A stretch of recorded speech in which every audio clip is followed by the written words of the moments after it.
Hello, this is Dale Matthews. It's Inside News, and here's Mike Jones. Hello, Mike.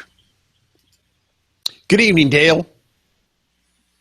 So, we have for you tonight some news from the Grants Pass City Council. Some of the things that they're up to, they just got a quarterly report about how things are going with their plan for the city. And of course, they're saying that public safety is their number one priority, while their list of priorities does not reflect that. You may recall that, Mike, it does now, Dale. Yes. Mike, do you remember some of the details? I remember some of them about how the commissioners came up with not how they came up with their priorities, but what their priorities were for the county? Yeah, I know public safety wasn't really on the list, and they updated that after, of course, they realized, hey, we're running for office and people might actually see these lists. Because I paid to get the lists. Well, you know what I mean. Really, that should really illustrate for people that inside their world, it's a different agenda. Different things are going on, and they're every once in a while they go, oh, wait a minute, we have to put on this show for the people so that they think that we're operating on their behalf, but in reality they're not at all. They have their own little set of priorities which have really not much to do with yours. Now we're going to switch over to the Grants Pass City Council, and here is, I need to look to the left for a second, here is the assembled Grants Pass City Council. So who's there? The mayor is Darren Fowler. Sorry, some of this is, you're going to say, oh, I already know this. Other people are, okay, thanks for the reminder. The council president is Dan DeYoung. Ken Hannum. Just for clarity there, in the sort of burnt orange shirt is Darren Fowler, the mayor, and then right next to him in the white jacket with the red shirt, that's Dan DeYoung. And then, right. Okay, now Darren Fowler will be up for re-election in November. It's a good thing to make a note about that. Dan DeYoung will be his position. He is now running for county commissioner, but his position will be up. Ken Hannum. His position will be up for re-election. This is the fellow that seemed as if he was going to skate past although he and the two no votes for the Grants Pass City sales tax was Lily Morgan and Ken Hannum. And so some people thought, well, okay, at least there were two people who stood up and said no to that. But Ken Hannum was one of the people that snatched defeat out of the jaws of victory by saying, oh no, the reason I voted against that was that it wasn't enough money. Congratulations, Ken Hannum, you're up for re-election. And then Lily Morgan is not up for re-election because she resigned. And Mark Gatlin is not up for re-election because he resigned. But the two people who filled in for them through the end of the year, those positions are up. Jim Goodwin, who's on the right side of this panel, he resigned last Wednesday, effective June 1st. Right. Jim Goodwin works for the county in juvenile justice, and now he's going to be, his position will be filled by staff recommendations. Come on, let's be honest. And that means that person will not be up for re-election. That person will be in there for another 2 years. Roy Lindsay, we can only wish, but no, Roy Lindsay is in there for a while. Riker is in there, and so is Dennis Roller. Another person that will be leaving at some point, and you have to say this name right, is David Reeves. David Reeves apparently will be leaving, the city employee. Some people say at the end of the year, not quite sure when that's going to happen. You may recall Mike you want to give them a quick briefing, if you recall, because there's a lot of details to this kind of stuff and it's jammed in my head, but do you remember what the city council said about people who had parking tickets and how that was going to be resolved by an outside firm? Do you remember that? I vaguely. Yeah, I don't blame you, buddy. Go ahead. Yeah, that's all the information I have for you on that. I do remember something about that, and that that there was going to be also a greater enforcement done by a private firm. And the deal about paying for it, about appealing and paying for it. What do you have to wait for before you can appeal this decision? For example, let's suppose the sign was gone when you were parked there, and they said, yes, but that's a no parking area. And you say, yes, but there's no sign. Yeah, I think you have to pay your fine first, and yeah, that's it. And then appeal it to a court, which seems a little out of order to me, but okay. It is a great indicator of the mentality of this city council. Well, just so that you know, for all of those, and this is just a little thing out there for the people who've been following on our show, they finally picked the person to whom you're going to have to appeal your parking ticket if you don't believe you've been found guilty and you've paid your fine, and you don't believe you've been found guilty appropriately, and you want your money back.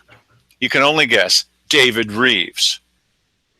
Yeah, and of course the problem with that is that there's a bit of a conflict in that, and I've always found this a little bit odd that when you're dealing with a justice of the peace, or you're dealing with somebody who works for the county, monetarily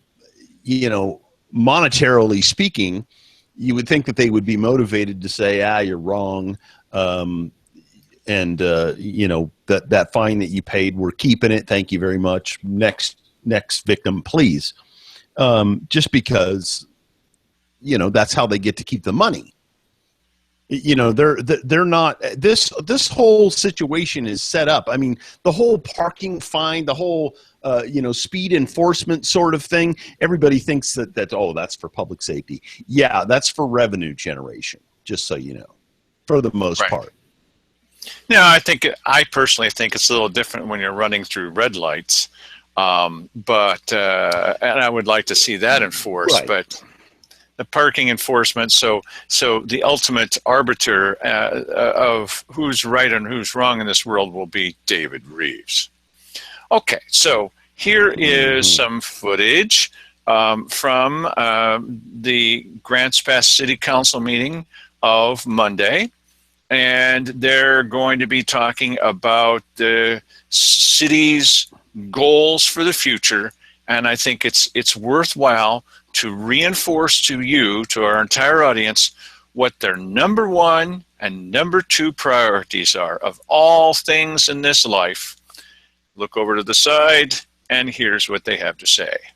The council had top 10 priority actions, which are from the strategic plan worked into the work plan that are in front of you today. The first is to partner with the community to provide homeless youth shelter services. Allen Creek Sports Park complex funding. That's the sports park for soccer and tennis and baseball and other things. Maintain necessary criminal justice infrastructure, JLDA, juvenile services, specific items that are shared and utilized with our public safety department in the county. Prepare a funding package to resolve sewer issues in Spalding Park. Light up downtown in alleyways and railroad tracks. Expand the wastewater plant. Develop landscaping and parking at Park Street. Build a new water plant. Explore the feasibility of a fire district, and develop the park area west of the Caveman Bridge. Okay, Mike. So tell us a little bit about what you think about this list of top priorities during this emergency time. Well, yeah, I mean, this is their list of top priorities. And as we were saying before, they may have amended this list. Isn't this from some time ago, Dale? Because I seem to remember this. Yeah, and this list has not been amended. This is the same list. Oh, really? Okay. Number three priority is public safety. Yeah, it is public safety, and then the Allen Creek Sports Park funding, beats out public safety. So this is these priorities that you're seeing there. This is how they see it, and they're absolutely right. There is no emergency. That's what that list reflects. And that's the most glaring thing about that list is that, the public safety emergency thing is a lie. If you talk to people who've lived in big cities with, high crime areas, we don't have high crime here. This is nothing, they have high crime in those places with fully funded police and sheriff forces in their counties. They have high crime. We don't have high crime. We don't know what high crime is here. But it's the third priority behind the Allen Creek Sports Park complex funding. And that should add the whole thing up for you. That should make it a very clear picture. This isn't just our opinion. This, you've just seen their list of priorities, and this is from their quarterly report from Monday. That's their real list. Right. So, okay. So, when they were going through these priorities, they had them all kind of jumbled up. And I've jumbled one more thing up just to show you the difference between goal number 9 and then going back toward the beginning. So here is goal number 9. Go ahead. Hang on a second. Before you do that, let's just clarify real quickly that the county commissioners had lists like this that were similar, that didn't have, some of them didn't even have public safety on them at all. Yeah, Keith Heck's list, just a second. Yeah, they didn't. Both of us. Keith Heck's, now you could say, well, the reason it wasn't on Keith Heck's list is it was on Cheryl Walker's list. But the thing is that they had a number of things that were on each other's lists. Mm-hmm. So that's not an excuse. It wasn't on Keith Heck's top 5 at all. Public safety. His top priority, you remember what his top priority was? I think it was continued good relations between the commissioners, that they all get along nicely together. That's because where else is he going to find good relations with anybody, really, including the electorate? Oh, you should hear his commercials that are going on KJO right now. They are hilarious. They essentially say, he talks about how much respect he has for people and how he would never ever berate them or anything like that. This guy, that's what he does. We got to get that on our show, Mike. Yeah, he's condescending and berating to everybody. That's his function in life. He was to the mayor the other day when they were at the Lipsick meeting, and the mayor was saying, well, can you give me an idea of when you're going to move ahead on this? And he says, I really don't have an idea. And the mayor said, well, it's pretty important to me.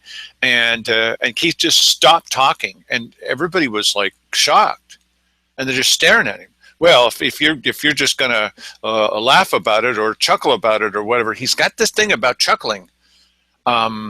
And he thinks that people are making fun of him. Well, he's right some of the time, but he has. What the heck is this guy going to do come January? Is he going to go back to work for the Gospel Rescue Mission with this kind of attitude? Did they know this about him all the time? Oh, of course they did. He worked for them for years, so they know who this guy is. They were probably happy that he left. No, you know what? Keith Heck is not a happy person, and he likes to, spread his unhappiness around to other people. That's really unfortunate. It's a sad thing, but for him to go on these KJO ads and to represent somehow that he's the great peacemaker amongst, all of the candidates that are running, he's the greatest at that. This guy,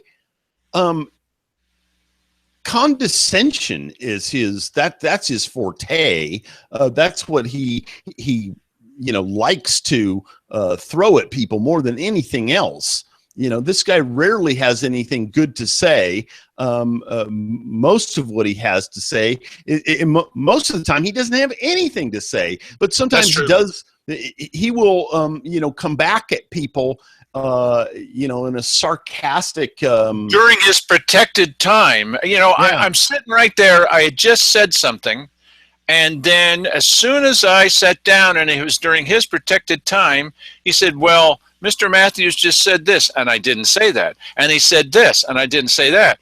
And he's been thrown out of this organization. No, I haven't. And he's got a 4.0 reading, which is, I'm at 2 by 4. You might as well say, because that didn't make any sense. And so I'm going to tell on him. And it's like, what? I had the proof that was all a lie right in my pocket. But it's his time, you see. It's his protected time. I can't respond. That's Keith Heck. I think really most people who have been paying attention to what's going on in county politics that knows that it's Keith Heck's time to go. He's not a nice person. He's just an angry, cantankerous old guy who's trying to get one more year in. I doubt that if he got in for another term, I doubt that he would serve the entire thing. Why does he want the additional year? Well, he wants PERS. He wants to get his PERS and check out. And this guy is just he's not fit to run. He's not fit to be in that office. He really isn't. He just does not have the ability to deal with people in a socially acceptable fashion. Now, here's goal number 9. I'm presenting this first so that you can see the difference between this and one of the other goals. Objective 9 under Keep Citizens Safe. Respond to homelessness and vagrancy in our community in a proactive, comprehensive, and coordinated approach. Action 1. Continue as a facilitator, not a partner, in consolidation of homeless transient community services. What does that mean? Currently, right now, there's a group. There are some... Yeah, now, continue as a facilitator, not a partner. Okay. In providing these services. Okay. A facilitator, not a partner. Just remember this wording. Why? They didn't explain why, but they don't want to be a partner with anybody about the homeless. They want to be a facilitator. Okay. A little bit more. Stakeholders, and the city is one of those, involved in trying to work together with some of the service providers to develop a different way of providing services to the community other than brick and mortar, physical street address location. And so the Gospel Rescue Mission has been a spearhead at that. St. Vincent de Paul has also stepped to the plate and said they're interested. And the city has also been working with both of those entities to try and make mobile kitchens a reality here within the city. Therefore, the brick and mortar locations like St. Vincent de Paul location on 7th Street would not be utilized to disseminate food. It would be done through these mobile vehicles. And that's just a sample picture of a mobile vehicle. Okay. Boy. Yeah. I sure want to know why they're trying to do that. Do they just don't like the location where all of these people, and I admit that this is one of the things that they're probably concerned about, is they have this collection of people at the St. Vincent de Paul there every day around lunchtime. And, maybe the neighbors don't like it because some of these people are some of the homeless criminals that we have around here. Well, they might just be scruffy looking, and they don't want to be around scruffy looking people. Okay, so what are they going to do? They're going to take the roach coach out and serve them in a place that is more acceptable. Out of the way. Or are they going to make a trip around town? You just flag the guy down and get some food. I mean, they didn't say. How's this going to work? And why are we facilitating this? And facilitating, that's the word they used. Why are we doing this? I think that, listen, everybody should want to help people who are down on their luck and genuinely inclined towards getting out of the hole and getting back to being a contributing member of society.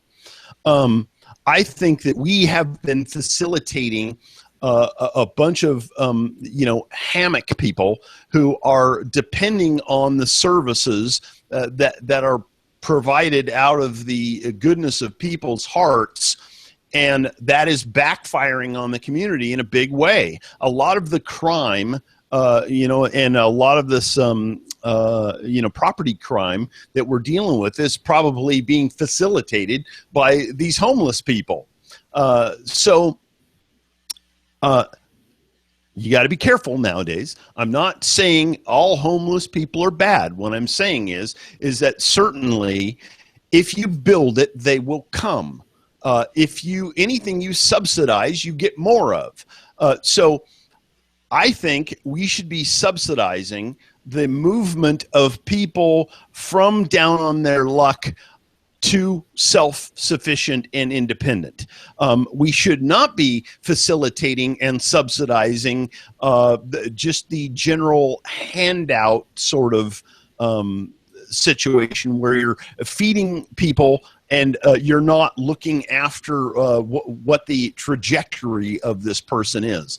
Are they moving towards doing well for themselves? I mean, do we want to invite a whole bunch of people who are permanent users of welfare? Ronald Reagan once said, you shouldn't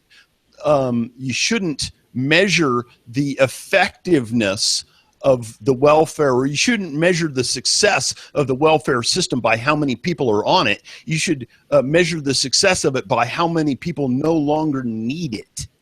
Yep. And I believe that is a goal that they should be pursuing here, and be very careful about subsidizing or making it easier for people to do nothing. I think we should make it easier for people to do things for themselves which are good for them and good for the community, and there's not a damn thing wrong with that. I don't believe in just subsidizing people who are going to take advantage and lay back in their hammock and say, wow, this is a great place for all my friends and me to hang out. Maybe I should tell more of my friends who are living at other places how great we have it here, and pretty soon you've got a city full of these people. And listen, there's a lot of people that live in areas where the homeless camps are that can testify to the fact that it isn't pleasant. They steal from the people that are on the route in between town and their little encampments. So but now they're going to bring the food to them. They're going to bring the food to them. It's a food delivery service. But those people want to be downtown too. I mean, because that's where the action is. That's correct. I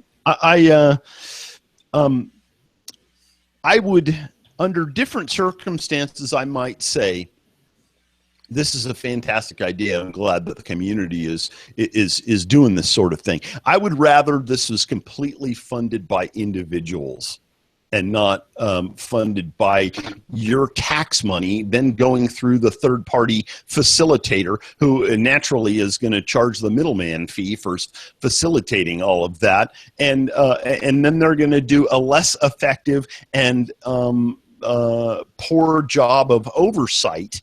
When they're facilitating this service that they want to have here. Well, Mike brought it up. Don't forget that they said facilitator, not partner. Now, I'm hoping I've got these clips in the right order. Here's going back to the original list. So I'd like to highlight a few of the actions that we've taken in order to try to work towards achieving some of your goals. First is under Keep Citizens Safe, Objective 1, partner with the community to provide homeless youth shelter services. This is a 3-star, so it's one of your top priorities. Budgeting has been placed. Now they want to partner with the community. Mm-hmm. They don't want to facilitate. Yeah. They're going to partner with the community for this goal. That's why I played the other one first. Yeah. You know, I wish, and of course I'm pipe dreaming here, that the all of this outreach to the homeless community or the less well-off community would be done by the private sector. I think it's done much more efficiently by the private sector. In this country, we used to have a lot of private organizations because there was no handing out of welfare. And occasionally back in the day, I mean, there was a lot of people that were not as well off as you know, the lowest among us is today. There was a lot of people that, you know, were occasionally down on their luck. Churches were big in this. There was a lot of private you know, what's the right word? Faith-based organizations? Yeah, that. But I'm talking about like anyway. Altruistic kind of groups. Yeah, people were doing out of the goodness of their heart. Right, exactly. That sort of thing. There was a lot of those type of organizations, and then as government started picking those jobs up, that eliminated those. A lot of those organizations went by the wayside, and the problem with government when it does it with your money, by the way, it's still your money doing it. It's just the government doing the you know, where they're doing where the rubber meets the road part, and it's horribly inefficient because when you give money to government to do this, they must take the cost of doing business out of what you give before they then pass it along. And in many cases, this is well over 50% of the amount that is being paid. So we would be so much better off if, number one, government didn't tax you for that amount. And here we are pipe dreaming again. And then people would have more of that in their pockets. And it's a well-known fact that when people have more money, people are more affluent, people are better off. They are always more charitable. Right. And in this case, as it turns out, the government is your daddy, and they're going to take care of these people. And that's less burden on the faith-based organizations. Mm-hmm. Okay, so here's a little bit of direction. And yes, and don't forget this thing about now we're going to be partners on this other thing, but not partners on the previous thing. Fiscal year 17-18 to assist and partner with Hearts with a Mission for youth shelter services. So we would be a partner with Hearts with a Mission for that. And they're taking active steps in order to make that happen. Objective 2, maintain the necessary criminal justice infrastructure. Council did hold an executive session to discuss strategic actions in relation to the criminal justice system's current... Now, wait a minute. How did they determine some of their strategic actions? And what kind of meeting? It sounded like executive session to me. It did sound like that, didn't it? Now, what's the use? What is the reasoning behind an executive session? Some of the reasons. So you don't hear it. Well, yes, that now it's just being flat out honest with you. I mean, they're supposed to do it if, you know, like somebody has a mental breakdown and you're going to decide, you know, how to help them, or maybe you're in a contract negotiation, probably too much in your negotiations with, definitely too much in your negotiations with the union. There are things that none of our dang business, honestly. And if I was a commissioner, I'd rather it wasn't my business, you know, how to deal with various things out there, and maybe some kind of secret about where we're going to store the chemicals that are going to save our community in case of a gas attack or something. Okay, all right. Maybe it's probably not a good idea to tell everybody. They decided what actions to take about public safety in an executive session. How do you feel about that, Mike? Oh, well, they didn't want you to hear it. You know, I'm not at all surprised about that, considering, you know, how they the panic that they were in, you know, in the November 30th joint meeting, you know, talking to Cheryl Walker and Simon Hare and Keith Heck about the dire public safety fiscal emergency that we were facing, and they're begging Cheryl Walker to fix it all for them, and she tried her damnedest. She put the 4 levees up, and that got shot down by the community, and then they did this call the governor in, and they haven't been talking about that a whole lot lately. Nope. But I'm not surprised that they did this in executive session, because had they had that discussion in front of the people, that would be available for people to view and then to look at and to critique, and then to come in and respond. And I'm sure they didn't want that. Well, certainly we would have picked it up and played it for you. Yeah. Yeah, can't have that. Okay, a little bit more. And future deficiencies. So you have an idea of some potential action that may be taken or need to be taken in the future. Continuing under Keep Citizens Safe, Objective 3, explore the feasibility of a fire district. Developed an RFP for our consultant services to assist with the fire district feasibility study. We recently had a discussion on that at one of your previous work sessions. Now, there's going to be a lot more discussion about any kind of district. Keep in mind now, district means taxing district. Right. I could have sworn that they had a taxing district for fire in the city of Grants Pass, or maybe that was just part of the of what they fund with the $6 per thousand on top of the 58 cents. So the fire district would be a way that the district itself could, and not the city council, could come out to the citizens and say, we have yet another levy that we'd like to have for our district. Yeah, but aren't they already funding? I mean, Yes. I didn't realize that we had a crisis in the funding of the fire. They don't. And see, here's the thing. Right as now, evidenced by the Parkway Palace. right. And so, what would be the difference between a Grants Pass City fire plan and a Grants Pass City fire district? Would the boundaries be any different? More money. Right. That's it. That's it. Yeah. That's it. It would be the same outline as it is now, wouldn't it be? Except another chance to put something else on the ballot. Mm-hmm. Oh, look, it's an emergency situation, and we better get out there and do that. It's about taxing you, plus taxing you.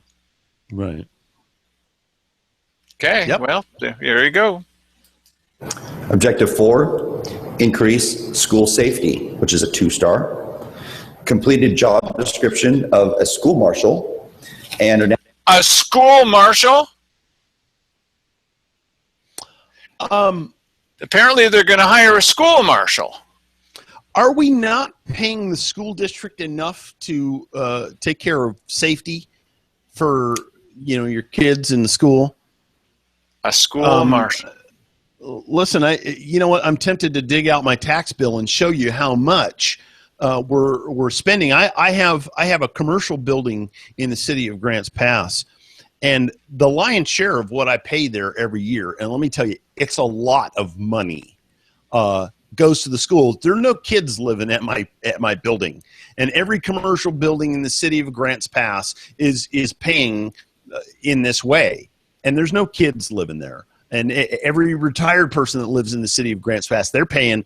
There's no kids coming. Listen, I would be willing to bet the ratio of residents of Grants Pass compared to the number of kids that are actually in school, it's pretty highly weighted to the I ain't got no kids in my house side.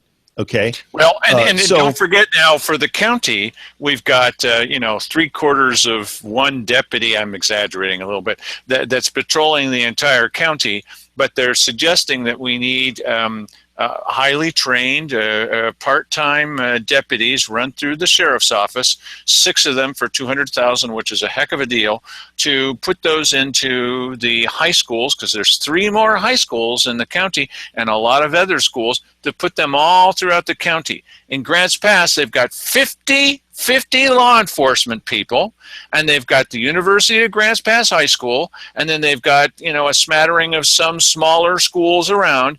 And in addition to all of the patrols that they have, they want to appoint a sky marshal, a school marshal, to keep the kids safe. Don't forget the safety of the children, Mike. Yeah, at some point that is going to be visiting your tax bill. It is. Yeah. Even if they're saying that they're going to fund that out of the goodness of their heart, what they really mean is that they're going to put a proposal on the levy. I mean, why wouldn't they? The RCC has put one on, and it's the same 5-cent levy that the school district has floated for this year. So you're voting on 2 of those in the ballot. You probably already have voted, so you already know probably. That. But probably already said no to that. So here comes the city one. Yep. That's coming down the pipe. Waiting for District 7 board approval to move forward with implementing the school marshal program. It's anticipated that this program would actually be initiated before the end of this school year, so we can get some real-time experience this year and then be fully implemented in next school year.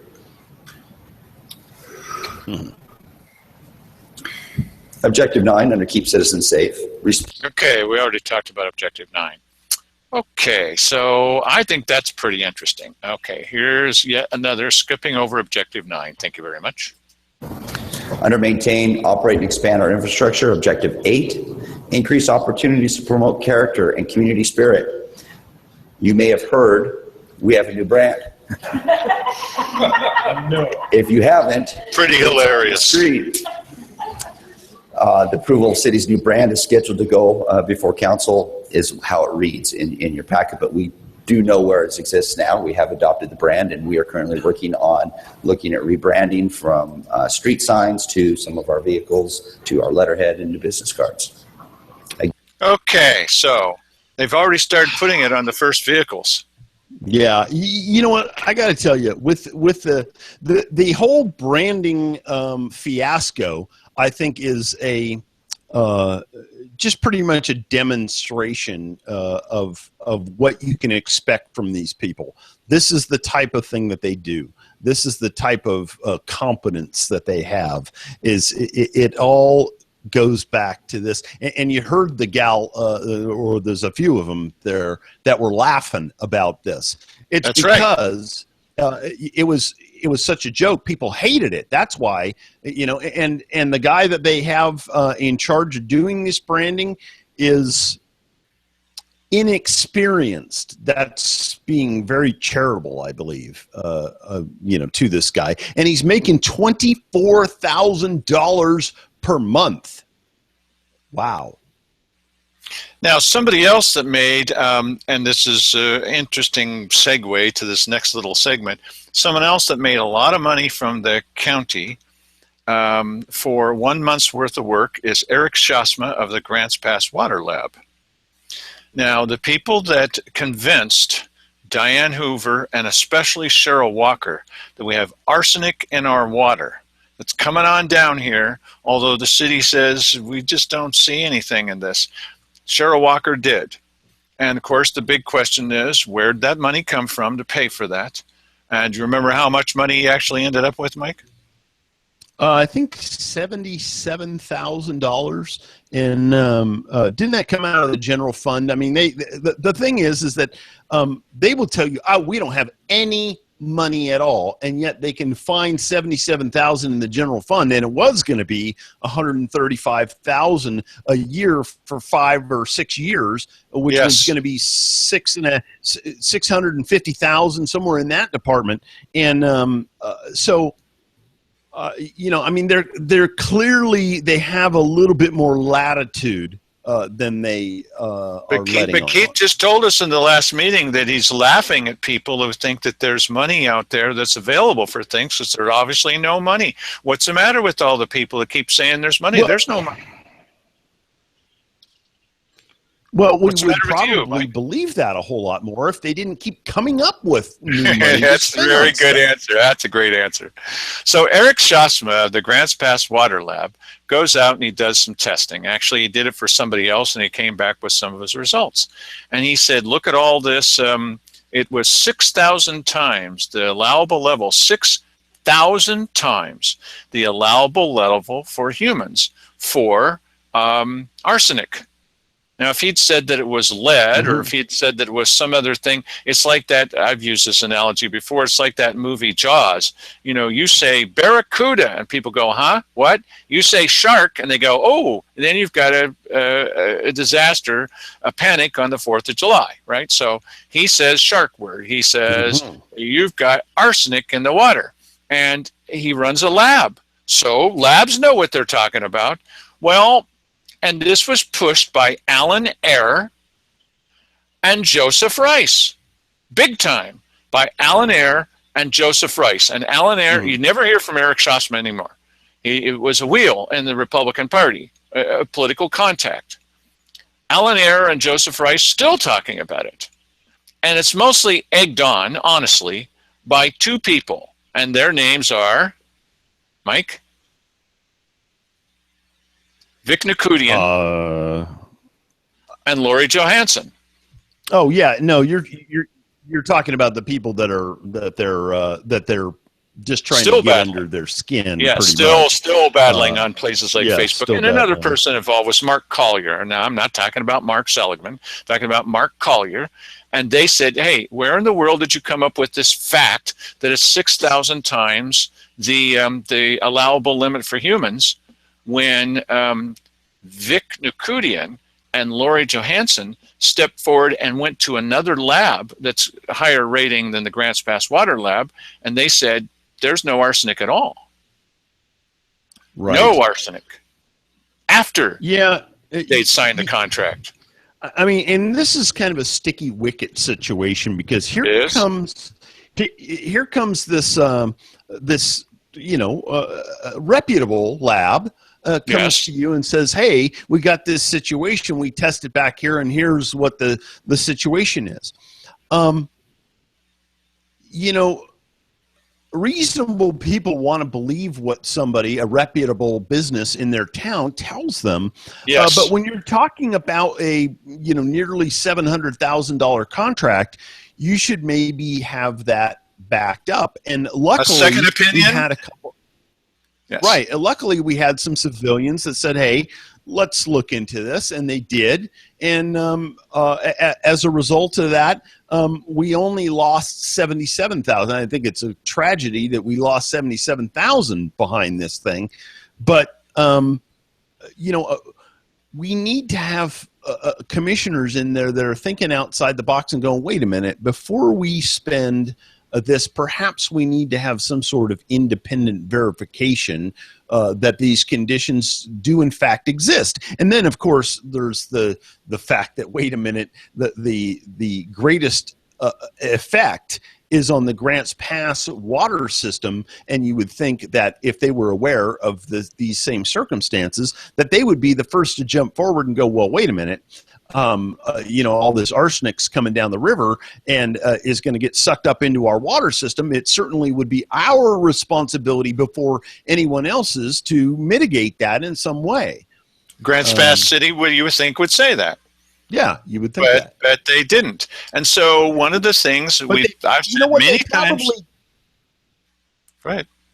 They probably didn't, because they already knew that it wasn't a threat. And so, but I'm not even sure that Cheryl made a phone call over there and said, hey, have you heard about this? What do you guys think about this? I'm not sure there was any communication there. That's a real good question. And so what I've said many times in the show is, if you're sitting in a meeting, you go, that's interesting. As investigative journalists, your first thought is, Let's look into that. And so when Diane Hoover, the health director, came forward, she didn't say a single word. She never said the word arsenic. And I thought, well, that's interesting. Why are they not mentioning the scariest word of all? And they weren't. And Cheryl Walker didn't mention it, and nobody mentioned it. And I was thinking, now, wait a minute, whatever happened to the boogeyman, right? Right. So it's still out there, and anytime Vic Nakudian or Lori Johansson feel like poking Joseph Rice, because they don't want Joseph Rice to get elected, okay, and so they poke this guy, well, there was plenty of proof, and there's still plenty of proof, and, well, nobody knows what the heck this guy's talking about. It even spawned, it seemed to have spawned somebody, I think he might be described as a person that's maybe slightly mixed up. I don't know. I don't know his heart. And apparently he had gone to the mayor's house, this is what we understand, and knocked on his door to try to warn the mayor that there's arsenic in the water. And apparently he went to other people's homes and tried to warn them door to door. It reminds me of Invasion of the Body Snatchers. There's arsenic in the water. Everybody run for your lives, and he wasn't getting any response. And he went to Grants Pass City Council meetings to try to convince them that it was worth looking into the arsenic in the water. Who knows if they probably handed it off to David Reeves to look into, and they just found nothing, as the lab did. And keep reminding you, it was just two citizens who stepped forward. Mike helped out with that project a bit, and at least one of the city councilors helped out with that project a bit, and that was Roy Lindsay. He did help out with that project a bit, and Mike did too. So, and find, getting the facts or videotaping things or whatever. Yeah, and listen, I'll tell you, my input to it wasn't all that big a deal. I accompanied Lori Johansson to the dam site, and we collected some samples, and this was after a pretty heavy rain, and the water had come up quite a bit, and the water was pretty silty. So you would have expected to see a higher level of whatever was encapsulated in the silt there in that water, and the results were exactly the same. Less than 1 part per billion arsenic, which is really off the measurable chart. It is. So why are we telling you all this? Right. Why are we telling you all this? Because there was public comment at this same city council meeting. We're just putting it in context. And I'm going to play for you just the very end of Judy Ahrens, just to give you an idea of what the couple of public comments were. I believe there were just 2 of them. What I beg you to do is, when Judy's done, and she talked for the whole 3 minutes, watch the next guy that comes up. This is the fellow that was been trying to tell people about, we need to be worried about arsenic. And watch what he does, how he says it, and then especially listen, and I'm very familiar with this noise, of the doors in the back of the room that open and close as he goes through them. He said his bit, turned around on his heel, walked out the doors, past the 2 policemen that are always there, and walked outdoors. Then we're going to show you the KJO version of that. They can't show anything, they're a radio station. But I was alarmed when Mike pointed out to me what KJO said. Then I watched the tape and went, oh, that's not true. So here's first just a little bit of Judy Ahrens to just lay the groundwork, and then here's the fellow that comes up and makes the statement. Listen how short he is, and listen as he walks out the door. Go on AmericanFamilyRadio.com. You can sign a petition. It only started a week ago, but they already have about a million signatures of people doing that. So is that my 30 seconds? Oh, I have 30 seconds left. Okay. So in other words, I would just encourage you, number one, to consider not going to a place that's got dangerous bathrooms unless they change their procedure and their concept.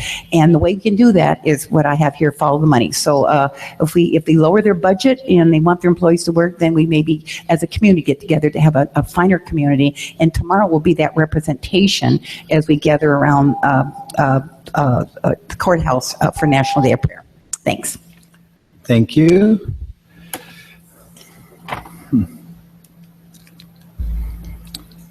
Christopher Tolhurst.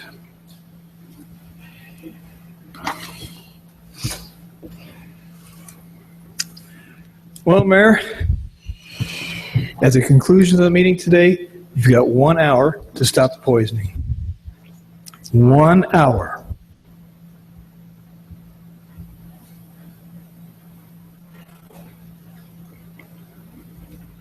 Not sure what that meant, but I could use your help. Thank you.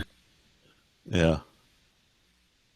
Yeah, that's Now, that's here something is you don't do, just so you know, just in case you were wondering. now here is the CAJO version of that incident. And what does the CAJO version say? It says, local man escorted out of Grants Pass City Council meeting for threatening the mayor. Number one, the headline is completely false. This man was not escorted out of the Grants Pass City Council meeting, but that's the headline. Local man escorted out. He was not. Right. A local man was escorted out of last night's meeting, wrong, City Council meeting, for making threats about the municipal water system. Now, what did he say? Well, yeah, but I mean, the stupid thing about that is that how is this story less of a story if you just say that a guy came into the Grants Pass City Council and threatened the mayor that he had 1 hour to do? I mean, Did he threaten the mayor? well, yeah, I think yes, he did. He did threaten. Well, him. He said, Mayor, "You have 1 hour." Right, and Yes, and so that's thought of as a threat. Yeah, of course it is, because there's an implied if you don't do it, there's going to be some sort of repercussion. But that's implied. I've been accused of threatening the city council. I've been accused of being rude when I said that Dan DeYoung was running for commissioner. That's a personal attack. It is. This guy said, Yeah, Mayor, you have 1 hour. Okay, that's what he said at the meeting. And the CAJO story could say, based on previous things that have happened, or maybe a jumpy attitude by the mayor and others, they took this as a threat. But the guy didn't say any of those things. And reporting, in my personal opinion, should be just a little bit more pure than that, based on what we just saw. Yeah. Okay. And you know what? There's an implied or else, but he didn't say or else. I don't. No, he I don't didn't. think he No. did. Yeah. According to the Public Safety Department, a male subject named Christopher Tolhurst spoke during the citizen comment portion of last night's meeting. Okay.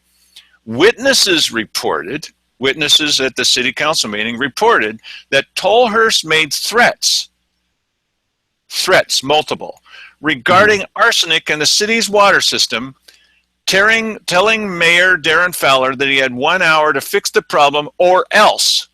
Yeah, that could draw all sorts of erroneous conclusions. At that point, Grants Pass City Public Safety Director Bill Landis jumped up. The reason he had to jump up was the guy was already through the door. And maybe he hoped to catch him outside somewhere.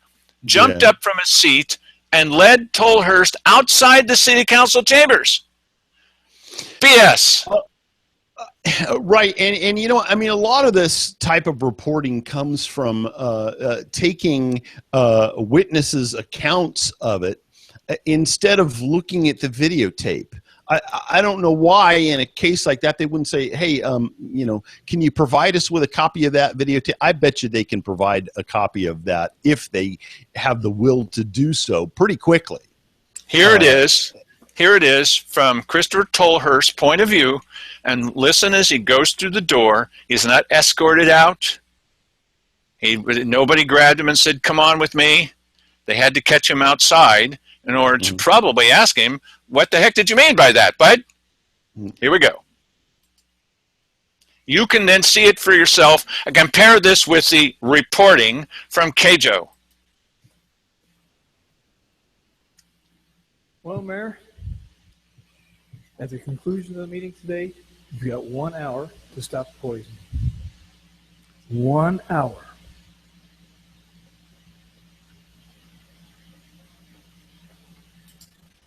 Okay.